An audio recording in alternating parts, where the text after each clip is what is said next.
Hi there, I'm Cito Beltran. Welcome to Straight Talk. Today our guest is a 26-year-old web page designer. But we're not here to talk about designing websites or web pages. We're talking about a young man's struggle against a very rare disease and how he has become an example for many disabled people. And his attitude should convince you if you're depressed right now, if you're depressed because you don't have a job, because you don't have a lot of money, or you have a broken relationship, well, take a look at this guy, because this guy is going to tell you that you have no right to be depressed. With us today is Juan Benedicto Katigbak Magdaraog. Juan is actually suffering from the acid maltase deficiency or Pompe disease. June, welcome to the show. Welcome. Congratulations for being such a tough cookie. But before we get into this, I just want to explain to mga viewers natin, you're wearing a breathing machine. Yeah, it's a breathing machine that I use because of the disease that I have. Mm-hmm. My muscles in my chest became weak, so it's hard for me to breathe and talk for long conversations. Okay. So I have to wear this machine. This is actually just a pump that makes sure that I get enough air into my lungs. Mm-hmm. So before, when I first got this, I used to only wear this when I was sleeping. Mm-hmm. But since the disease is progressive, lately I've been having to use it a lot more, especially because of work and stress it aggravates. Okay, you are bound to a wheelchair. You are suffering from the progressive degenerative disease ba ito na Pompe disease? Yes, Pompe. Now, what exactly is Pompe disease? Well, actually, Pompe is a rare metabolic disorder. The body has a lot of enzymes, and each enzyme has a corresponding use for your body. In my case, I lack the enzyme acid maltase, and what it does is it helps break down glucose to turn it into energy so that your body can use it for energy. So I lack that, or I have a very small amount of enzyme. So what happens is that I get my energy from protein. And since muscles are built up of primarily of protein, it helps regenerate the muscles. And apart from that, the glucose that I don't break down gets stored in my muscles, in my cells, and it helps break down the tissue. So instead of having the source for energy and muscle development, you cannot break down the chemicals in your body, so much so that instead of helping you, it's actually destroying you. Yeah. Okay, muscular. Now, when did you find out? Paano mo nalaman that you had this rare disease? Actually, it was when I was 10 years old. We started noticing that I had difficulty in walking. Okay. So my parents brought me to different doctors. And difficulty walking as in, sakang, pike? Actually, it started, I first noticed it when I tripped often. When I ran, I would trip sometimes. Okay, so, natatalisod ka by yourself, okay. So they thought I was flat-footed. Magaling ka mag-English, ha? Saan ka ba nag-aaral? Well, I studied grade school in Ateneo. Part of it in Ateneo. And then I took my college in College of St. Benil.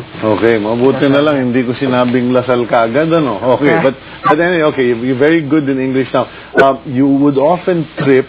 Was this later, like when you were 8 or 9? Or no, I noticed it at 10 years old. 10 years old na? Started that time. And then we went to different doctors here in the Philippines. And during that time, the medical facilities here could not diagnose the disease properly. Okay. So we first thought it was muscular dystrophy. And then when I was 16 years old, my father took me to the U.S. to have a muscular dystrophy specialist look at me. Yeah.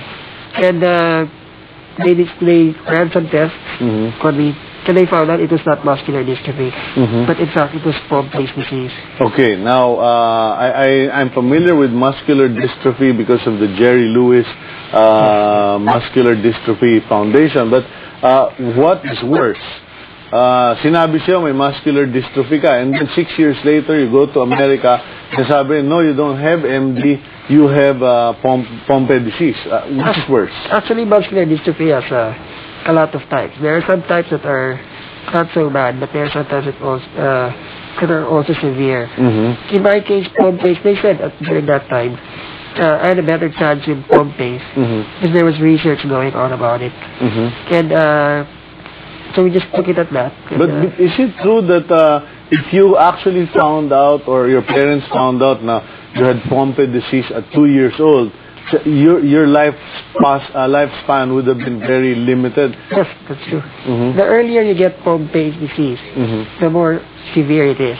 There are three general classifications. You have the infantile Pompe disease. Okay, take your time. One. I call you June or one? One. One, okay. One. My friends call me Decoy. Decoy, okay. Yeah. Bakit Decoy? Because of Benedicto. Okay. Yeah, so. Now, take your time. We have a lot of time here. So, there are three types. There are three types, yes. The infantile. Okay. It's when you get the disease from when you're from at birth till about a year or so. Then there's the juvenile, which I got when I was 10. Okay. And then there's the adult. So if you're 30 years old, you can still get it. It can still manifest. The most severe is the infantile. The lifespan of an infant is the infantile patient is typically up to 2 years old. That's probably without treatment, without therapy. You're about 2 years old. For the juvenile, they said it's about late 20s, early 30s. And then for the adults, usually the adults, they pass away through old age already, but with the symptoms. So in your case, when they said that you have Pompe disease, you were 16 years old by then. I was there when I first got it. But we only very... Yeah, when you found out when you were 16. What did the doctors tell you? Did they tell you, okay lang yan, you have a lot of resources available and may laban ka? Or did they tell you na you don't have much of a life? Well, actually, it was a good thing that the doctor we met in the U.S.